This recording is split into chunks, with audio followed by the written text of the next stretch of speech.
Hello student. So today we will start our chapter that is electric charge and field.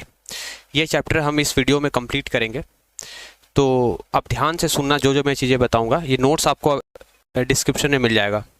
सबसे पहले बात करते हैं इलेक्ट्रिक चार्ज के बारे में। ठीक है, इलेक्ट्रिक चार्ज क्या होता है देखो।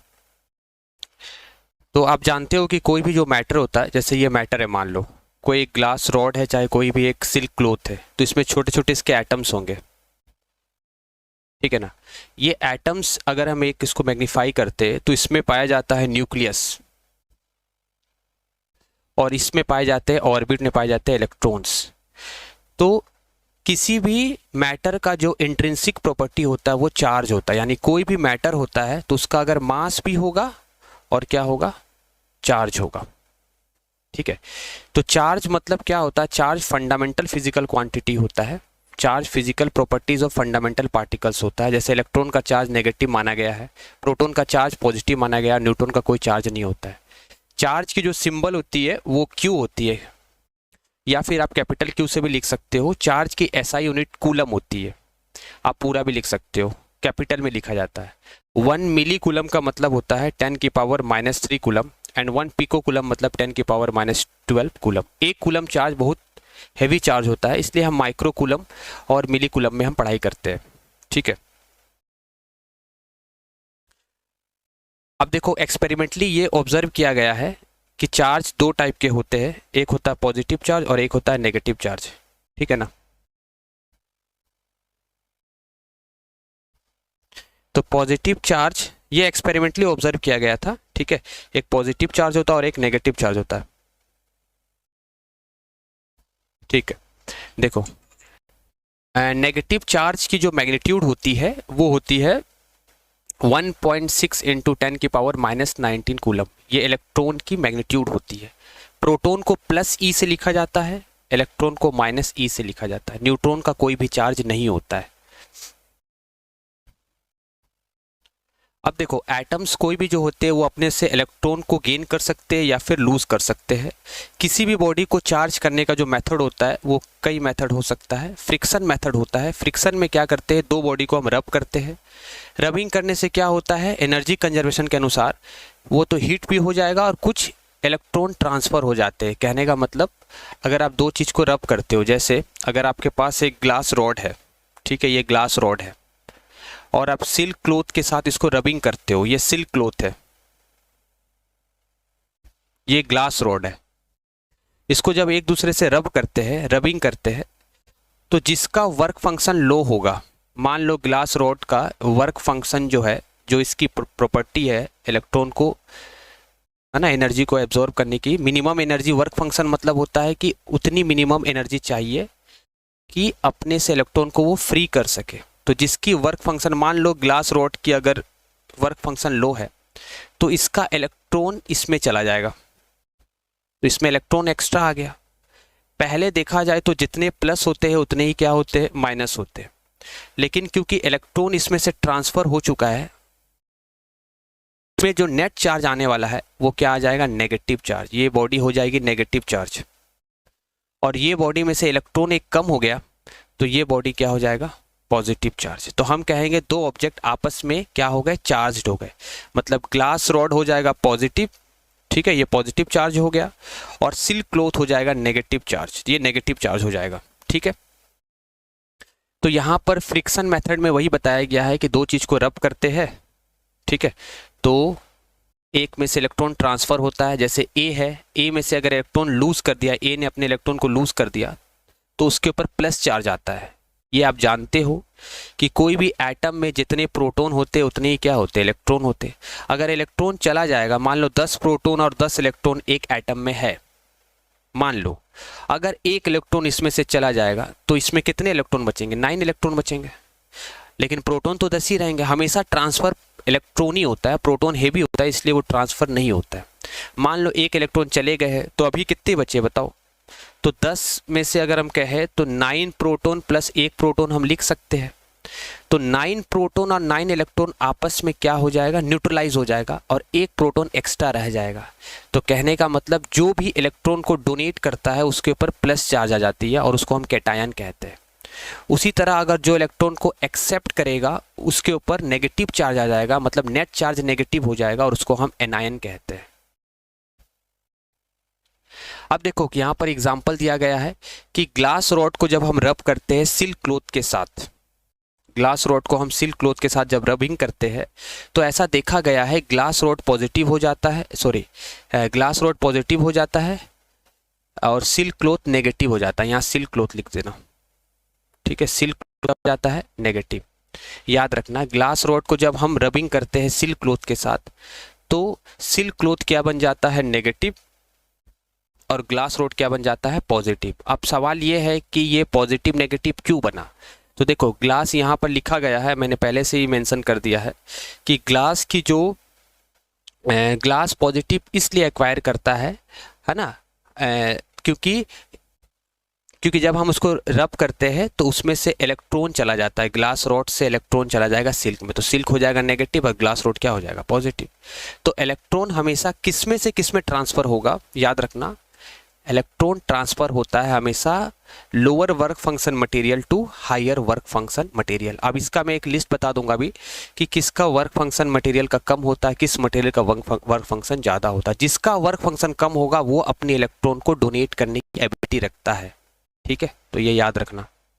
अब कुछ चार्ज की प्रॉपर्टीज पढ़ते हैं। देखो चार्ज स्केलर क्वांटिटी होता है, ठीक है, चार्ज का स्केलर एडिशन होता है, चार्ज को सिंपली ऐड किया जा सकता है। जैसे एक सिस्टम में कई चार्जेस हैं, आप इसको सिंपली ऐड कर सकते हो, प्लस चार्ज है तो प्लस करेंगे, माइनस चार्ज है तो भी इसका सिंपल एल्जेब्रिक एडिशन होता है। Net charge of A system is simple algebraic expression, simply इसको क्या करते हैं ऐड करते हैं। चार्ज हमेशा कंजर्व्ड होता है, चार्ज को आप बना नहीं सकते हो, चार्ज को आप खत्म नहीं कर सकते हो, पर चार्ज एक बॉडी से दूसरे बॉडी में क्या कर सकते हो ट्रांसफर कर सकते हो। किसी भी आइसोलेटेड सिस्टम का चार्ज क्या होता है कंजर्व्ड होता है। कहने का मतलब अगर आप कहो जैसे कोई भी एटम अगर आप बात करो जितने उसमें इलेक्ट्रॉन होंगे उतने ही क्या होंगे उसमें प्रोटॉन होंगे, ये बात याद रखना। एक न्यूट्रल एटम में जितने इलेक्ट्रॉन होते हैं उतने ही क्या होते हैं न्यूट्रल एटम में उतने ही क्या होते हैं प्रोटॉन होते हैं। अब देखो जैसे ग्लास है और सिल्क क्लॉथ है, दोनों को रब किए तो ग्लास हो गया पॉजिटिव और ये हो गया नेगेटिव, टोटल चार्ज कंजर्व है। तो जब आप इसको आपस में टच कराओगे तो ये फिर से जीरो हो जाएगा, और जब टच नहीं करा रहे हैं तो मतलब अभी तो रबिंग करने के कारण इसमें चार्ज डेवलप हो जाता है, लेकिन आप जब इसको डिस्चार्ज कराओगे एक दूसरे को कांटेक्ट में लाओगे तो फिर से ये क्या हो जाएगा डिस्चार्ज हो जाएगा। फिर तीसरी प्रॉपर्टी आती है क्वांटाइजेशन ऑफ चार्ज में, कि किसी भी बॉडी पे जो चार्ज होता है वो इंटीग्रल मल्टीपल ऑफ क्या होता है इलेक्ट्रॉन होता है। कहने का मतलब इसको हम समझाते हैं, ध्यान से देखना। जैसे मान लो आप दो चीज़ को रब करते हो, बॉडी ए है और ये बॉडी बी है, आप इन दोनों को रबिंग किए किसी भी तरह से, ठीक है ना। रब करने से इसमें से इलेक्ट्रॉन ट्रांसफ़र होगा, तो ये जो इलेक्ट्रॉन ट्रांसफ़र होने वाला है याद रखना ये इलेक्ट्रॉन ट्रांसफ़र हमेशा इंटीजर के फॉर्म में ट्रांसफ़र होगा। इंटीजर मतलब फ्रैक्शन नहीं होगा, या तो 1 होगा 2 होगा 3 होगा करोड़ होगा, कुछ भी हो सकता है, 10 के पावर 18 हो सकता है, नंबर में ट्रांसफ़र होंगे, ये फ्रैक्शन में ट्रांसफ़र इलेक्ट्रॉन नहीं होते हैं। इसी प्रॉपर्टी को कहते हैं क्वांटाइजेशन ऑफ चार्ज। मतलब चार्ज हमेशा इलेक्ट्रॉन सबसे छोटा यूनिट माना गया है, इलेक्ट्रॉन का आधा नहीं होता, ये पहले माना गया था, पर रिसेंट स्टडीज़ में ये देखा गया है कि इलेक्ट्रॉन भी क्वार्क और एंटी क्वार्क में टूटते हैं। तो आपको ये बात याद रखनी है कि इलेक्ट्रॉन हमेशा ट्रांसफ़र नंबर में होगा, और वो नंबर हमेशा क्या होता है इंटीजर होता है ना, n हमेशा क्या होता है इंटीजर होता है। और जब इलेक्ट्रॉन ट्रांसफ़र होगा तो इलेक्ट्रॉन की कुछ मास होती है, तो जिसमें इलेक्ट्रॉन जाएगा उसकी मास क्या हो जाएगी बढ़ जाएगी। याद रखना mass of B is greater than mass of A, क्योंकि उसमें से ए से बी में इलेक्ट्रॉन क्या हुआ है ट्रांसफ़र हुआ है, ठीक है। तो यही क्वांटाइजेशन ऑफ चार्ज। किसी भी बॉडी पे चार्ज होगी वो क्या होगी Q इज इक्वल टू क्या होगी नहीं। कहने का मतलब अगर मैं एक क्वेश्चन आपको दूं कि बताइए 1 कूलम चार्ज अगर किसी बॉडी में हुआ, जैसे चलो मैं न्यूमेरिकल का अलग से सेशन ले लूँगा, इसमें मैं सिर्फ थ्योरी बता रहा हूँ, ठीक है ना, न्यूमेरिकल का अलग से इसमें पूरा थ्योरी बता देता हूँ।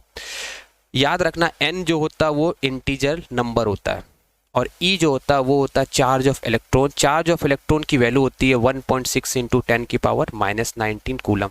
याद रखना ये बात। अब बात करते हैं 1 कूलम चार्ज जो होता है, 1 कूलम चार्ज बनने के लिए इतने सारे इलेक्ट्रॉन को ट्रांसफ़र होना पड़ता है। ये छोटी मोटी बात नहीं है, देख रहे हो 1 कूलम चार्ज बहुत हैवी चार्ज होती है। अगर किसी बॉडी में 1 कूलम चार्ज है इसका मतलब उसमें इतने सारे इलेक्ट्रॉन ट्रांसफ़र हुए हैं, तो ट्रांसफ़र होने से उसके ऊपर इतने इलेक्ट्रॉन के ट्रांसफ़र होने से उसके ऊपर 1 कूलम का चार्ज आता है। चार्ज की SI यूनिट कूलम होती है, सीजीएस यूनिट होती है स्टेट कूलम। अब देखो मेथड ऑफ चार्जिंग, किसी बॉडी को अब चार्ज करने का कई मेथड हो सकता है। सबसे पहला मेथड है फ्रिक्शन। फ्रिक्शन मेथड में क्या करते हैं, जस्ट बताए थे कि आप दो चीज़ को रब करते हो, जिसकी वर्क फंक्शन कम होती है उसमें से इलेक्ट्रॉन ट्रांसफ़र होता है जिसकी वर्क फंक्शन ज़्यादा होती है उस मटेरियल पे। तो जिसमें इलेक्ट्रॉन जाएगा वो हो जाएगा नेगेटिव, और जिससे इलेक्ट्रॉन गया वो क्या हो जाएगा, पॉजिटिव। ये मैं आपको बता दूंगा।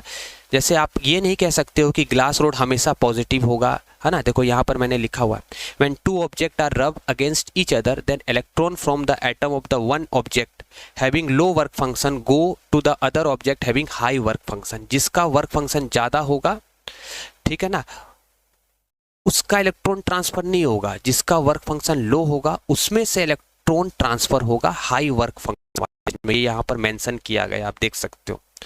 सो material loses electron get positively charged. जो भी मटेरियल अपने इलेक्ट्रॉन को लूज करता है तो उसके ऊपर पॉजिटिव चार्ज आता है, और जो भी एटम इलेक्ट्रॉन को गेन करता है उसके ऊपर नेगेटिवली चार्ज आता है। ठीक है। दूसरा मेथड जो होता है वो होता है मेथड ऑफ कंडक्शन। अच्छा, एक चीज़ और बताना चाहेंगे कि मान लीजिए आप दो चीज़ को रब कर रहे हैं, जैसे 3 मटेरियल है, देखो A है, B है और C है। A और B को रबिंग करने से A हो गया प्लस और ये हो गया माइनस। अब इसको रब करेंगे तो हो सकता है B प्लस हो जाए और C माइनस हो जाए, क्योंकि ये तीनों अलग अलग मटेरियल है। तो तीनों की वर्क फंक्शन क्या होगी, याद रखना, वर्क फंक्शन तीनों की होगी अलग अलग। वर्क फंक्शन को तुम ऐसे समझ लो, जैसे आयोनाइजेशन एनर्जी क्या होती है। आयोनाइजेशन एनर्जी वो एनर्जी होती है कि किसी भी इलेक्ट्रॉन को सेल से, आउटरमोस्ट सेल से इलेक्ट्रॉन को बाहर निकालने की जो एनर्जी लगती है उसको हम आयोनाइजेशन एनर्जी कहते हैं। तो कहने का मतलब, अगर किसी मटेरियल की वर्क फंक्शन ज़्यादा है, मतलब उस पर अगर एनर्जी आएगी, मान लो एनर्जी 100 जूल की आ रही है और इस मटेरियल की वर्क फंक्शन मान लो 10 जूल है, तो ये 10 जूल एनर्जी को अगर है तो 10 जूल एनर्जी को ये कंज्यूम करेगा। अगर किसी की मान लो वर्क फंक्शन है 20 जूल, तो अगर 100 जूल एनर्जी आ रही है तो ये 20 जूल एनर्जी को क्या करेगा, एब्जॉर्ब करेगा, तब अपने इलेक्ट्रॉन को बाहर करेगा। तो ये चीज़ तुमको समझ में आ गया कि जिसकी वर्क फंक्शन ज़्यादा होगी वो ज़्यादा एनर्जी को एब्जॉर्ब करेगा, तभी अपने इलेक्ट्रॉन को देगा। जिसकी वर्क फंक्शन कम होगी वो कम एनर्जी को ले करके इलेक्ट्रॉन को अपने डोनेट करने की क्षमता रखता है। ये चीज़ आप याद रखना। अब देखो दूसरा मेथड होता है किसी भी बॉडी को चार्ज करने का, उसको हम कहते हैं चार्जिंग बाय कंडक्शन। जैसे आपके सामने ये जो ये पढ़ूंगा तो टाइम लगेगा, मैं इसको समझा दे रहा हूँ। ये चीज़ जो मैं बोल रहा हूँ यहाँ पर लिखा गया, जैसे यहाँ पर 2 बॉडी है, एक है अनचार्ज्ड बॉडी और एक है चार्ज्ड बॉडी। अनचार्ज्ड बॉडी का मतलब ये नहीं होता है कि उसमें चार्ज ही नहीं है, इसका मतलब होता है कि इसमें जितने प्लस चार्ज है उतने ही क्या है, माइनस चार्ज है। तो नेट चार्ज होता है वो नेट चार्ज इसमें 0 होता है। और चार्ज बॉडी का मतलब होता है उसमें या तो पॉजिटिव चार्ज एक्स्ट्रा हो सकता है या तो नेगेटिव चार्ज एक्स्ट्रा हो सकता है। अभी देखो ये अनचार्ज है, मतलब जितने इसमें प्लस है उतने ही इसमें क्या है, माइनस है। आप दोनों को कॉन्टैक्ट में ले आओ, जैसे ही आप इसको कॉन्टैक्ट में लाओगे तो क्या होगा, इसके चार्जेस इसमें ट्रांसफ़र हो जाएंगे। अगर दोनों का मास सेम है, दोनों की साइज सेम है, तो इक्वल ट्रांसफ़र ऑफ इलेक्ट्रॉन या प्रोटॉन, एक्चुअली इलेक्ट्रॉन ही ट्रांसफ़र होता है यहाँ पर। ऐसा तो मान लो प्लस चार्जेस जो इसमें डिवाइड, मतलब इक्वली डिस्ट्रीब्यूट हो जाएंगे। अब दोनों, पहले तो ये अनचार्ज थे, अब दोनों में इवनली चार्ज डिस्ट्रीब्यूट हो जाएंगे। जैसे मान लो यहाँ 10 है तो 5 में चला जाएगा, 5 इसमें चला जाएगा, फिर इसको अलग कर देंगे तो ये 5-5 रहेगा। ये इक्वल डिस्ट्रीब्यूशन तभी होगा जब दोनों की मास सेम होगी और दोनों की शेप और साइज क्या होगी, सेम होगी, तभी इन दोनों में इक्वल डिस्ट्रीब्यूशन होगा। बात करते हैं तीसरा मेथड, जिसको हम कहते हैं method of induction. Method of induction क्या होता है, ये ग्राउंड कनेक्शन से हम करते हैं। इंडक्शन एक ऐसा प्रोसेस ऑफ चार्जिंग होता है जिसमें आप क्या करते हो, किसी भी बॉडी को चार्ज कर सकते हो बिना उसको टच कराए। मतलब जैसे कंडक्शन में एक्चुअल कांटेक्ट होता था, लेकिन इंडक्शन में एक्चुअल कांटेक्ट नहीं होता है। ये जो मैं बोल रहा हूँ ये लिखा हुआ है, ये पढ़ूंगा तो टाइम लगेगा, उतना टाइम है नहीं। चलो मैं समझाता हूँ। देखो मान लो थोड़ी देर के लिए ऐसा समझो, ये चीज़ है ही नहीं, एक रॉड नहीं है, तो इसमें जितने प्लस है उतने ही क्या है, माइनस है, यानी ये अनचार्ज्ड है। हमने क्या किया, हमने इसके सामने एक पॉजिटिव ग्लास रॉड को लाया। चलिए मैंने इसके सामने एक पॉजिटिव ग्लास रॉड को लिया। ये प्लस क्या करेगा, इसके अंदर जो नेगेटिव चार्जेस है उसको अपनी तरफ अट्रैक्ट करेगा, मतलब इस साइड सारे नेगेटिव चले जाएंगे, और ये प्लस क्या करेगा, इसके अंदर जो पॉजिटिव चार्ज है उसको अपने से दूर करेगा। यानी आप देख सकते हो एक साइड नेगेटिव हो गया और एक साइड क्या हो गया, पॉजिटिव। अब क्या किया गया है, ये जो सिंबल दिख रहा है इसको हम कहते हैं ग्राउंड। ग्राउंड करना, ये ग्राउंडिंग कर दिया, इसको अर्थिंग कर दिया। अर्थ को माना जाता है ओशियन ऑफ इलेक्ट्रॉन। अर्थ को क्या बोलते हैं, ocean of electron. Ocean of electron से तुम ये समझ सकते हो कि ये इलेक्ट्रॉन को, इनफाइनाइट इलेक्ट्रॉन को ले भी सकता है और इनफाइनाइट इलेक्ट्रॉन को अपने से दे भी सकता है। जैसे कहने का मतलब ये अभी प्लस चार्ज है, अगर जब मैं यहाँ पर पहले प्लस था और जैसे ही मैंने इसको अर्थिंग कर दिया तो यहाँ से, क्योंकि ये ओशियन ऑफ इलेक्ट्रॉन है अर्थ, यहाँ से इलेक्ट्रॉन जाने लगेंगे और ये इलेक्ट्रॉन जाएंगे तो इस साइड वाले को सबको क्या कर देंगे, न्यूट्रलाइज कर देंगे। तो देखो यहाँ पर प्लस है ही नहीं, सिर्फ और सिर्फ क्या बच गया, नेगेटिव चार्ज। तो देखो ये सिर्फ और सिर्फ नेगेटिव चार्ज है। ये क्यों है, क्योंकि इसने, ये जो ग्लास रॉड तुम देख रहे हो यहाँ से देखो, ये नेगेटिव चार्ज यहाँ क्यों रुका हुआ है, क्योंकि ये प्लस चार्ज इसको अपने से अट्रैक्ट करके रोक करके रखा, इसको पकड़ करके रखा। तो ग्राउंडिंग में इसका कोई रोल नहीं होगा, ठीक है ना। तो इसने ग्लास रॉड ने इस इलेक्ट्रॉन को पकड़ के अपने पास रखा है। अब ये ग्लास रॉड यहाँ से हटा देंगे, तो जैसे ही हटा दिया, अर्थिंग तो यहाँ है नहीं, तो ये सारे चार्जेस क्या हो जाएंगे, इक्वली डिस्ट्रीब्यूट हो जाएंगे। याद रखना, ये एक्सपेरिमेंट करने के लिए नीचे वाला चीज़ क्या होना चाहिए, ये ऊपर वाला कंडक्टर है तो नीचे वाला क्या होना चाहिए, हमेशा याद रखना, ये हमेशा याद रखना, ये क्या होना चाहिए, इंसुलेटर। अगर ये कंडक्टर है तो चार्ज यहीं से लीक हो जाएगा। कंडक्टर हमेशा, कंडक्टर में फ्री इलेक्ट्रॉन्स पाए जाते हैं, वो हमेशा इलेक्ट्रॉन को क्या कराता है, अपने से कंडक्ट करा करके फ्लो करवाता है, ठीक है। तो जो मैं बोल रहा हूँ ये लिखा हुआ है, ठीक है ना, इसको एक बार पढ़ना तो समझ में आ जाएगा। अब देखो दूसरा मेथड, ये तो हो गया किसी बॉडी को नेगेटिव चार्ज करना है, सिंगल बॉडी अगर आपके पास है और उसको आप नेगेटिव करना चाहते हो तो ये मेथड हो गया। अब खुद ही सोचो, अगर ये ग्लास रॉड नहीं रह करके पॉजिटिव वाला, अगर यहाँ पर नेगेटिव रहता, ये ग्लास रॉड अगर नेगेटिव रहता, इस तरह से नेगेटिव रहता, तो यहाँ पर प्लस पॉजिटिव आ जाते और इस साइड क्या आ जाता, नेगेटिव आ जाता। फिर इसको अर्थिंग करते ना, तो यहाँ पर पॉजिटिव रहता, क्योंकि ये नेगेटिव वाला इसको अट्रैक्ट करके रखेगा, और जितने भी यहाँ पर नेगेटिव वाले हैं वो सब अर्थ के थ्रू क्या हो जाएंगे, ट्रांसफर हो जाएंगे। यानी इलेक्ट्रॉन हमेशा ट्रांसफर होता है, ये वर्ड हमेशा याद रखना, हमेशा ट्रांसफर कौन होता है, इलेक्ट्रॉन। इलेक्ट्रॉन ग्राउंड से नीचे से ऊपर जा सकता है, इलेक्ट्रॉन ऊपर से नीचे की तरफ आ सकता है, ये बात आप याद रखना, ठीक है ना। चलो हो गया ये सब कहानी। तो ये हमने बना दिया बॉडी को नेगेटिवली। इसी तरह हम चाहे तो आइसोलेटेड बॉडी को हम पॉजिटिव भी बना सकते हैं with the help of different rod having charged negative, ठीक है ना, ऐसा हम कर सकते हैं। उसी तरह दूसरा एग्जांपल जो इसमें है कि अगर आपके पास मान लीजिए दो ऑब्जेक्ट है, दोनों अनचार्ज है। अनचार्ज है मतलब नेट चार्ज उसमें क्या है, जीरो, जितने प्रोटॉन उतने ही क्या ही इलेक्ट्रॉन। अब हमने इसके सामने क्या किया, एक ग्लास पॉजिटिव रॉड लाया, ठीक है, ग्लास रॉड ले आए। ये ग्लास रॉड क्या करेगा, ये प्लस है तो ये इसके अंदर के, इसमें भी नेगेटिव इलेक्ट्रॉन होंगे, इसमें भी नेगेटिव होंगे, तो ये सारे नेगेटिव वाले को अपनी तरफ बुला लेगा। तो चलो बुला लिया इसने यहाँ पर ये सारे नेगेटिव, और जितने भी पॉजिटिव यहाँ होंगे उसको अपने से दूर भेज देगा। तो ये सारे नेगेटिव, पॉजिटिव वाले इधर हो गए। अब ये क्या करेगा, तो फिर क्या किया, ये अभी कॉन्टैक्ट में है, तो ऐसा ट्रांसफर हो सकता है कॉन्टैक्ट में से। ये बात याद रखना है कि इसको इंसुलेटर ही होना चाहिए, तभी ये सारी खेल होगी, ठीक है ना। अब क्या किया, इसके बीच में सेपरेशन कर दिया, इसको सामने पकड़ के रखा है। अगर पकड़ के नहीं रखते तो ये फिर डिस्चार्ज हो जाता है ना, इसलिए इसको यहाँ पर फिक्स रखा है, यहाँ पर फिक्स करके रखा है ताकि ये सारे इलेक्ट्रॉन इस साइड रहे। अब देखो इसको यहाँ से हटा दो, हटा ही दिया यहाँ से, तो ये चलो देखो यहाँ पर हट चुका है। अब ये हट चुका है तो इसके ऊपर सेपरेशन है, अब तो ये डिस्चार्ज नहीं हो सकता। तो ये एक बॉडी, ये हो जाएगा नेगेटिवली चार्ज बॉडी और ये क्या हो जाएगा, पॉजिटिवली चार्ज बॉडी। तो तुम कोई भी दो बॉडी को नेगेटिव पॉजिटिव बिना टच कराए, बिना चार्ज्ड बॉडी से टच कराए भी तुम क्या बना सकते हो, बना सकते हो उसको पॉजिटिव और नेगेटिव। उसी तरह दूसरा मैंने क्या बताया था, पहला वाला क्या बताया था कि आप किसी एक बॉडी को नेगेटिव भी बना सकते हो और पॉजिटिव बना सकते हो। इसी प्रोसेस को हम क्या बोलते हैं, इंडक्शन बोलते हैं, ठीक है। तो ये हो गया मेथड ऑफ चार्जिंग।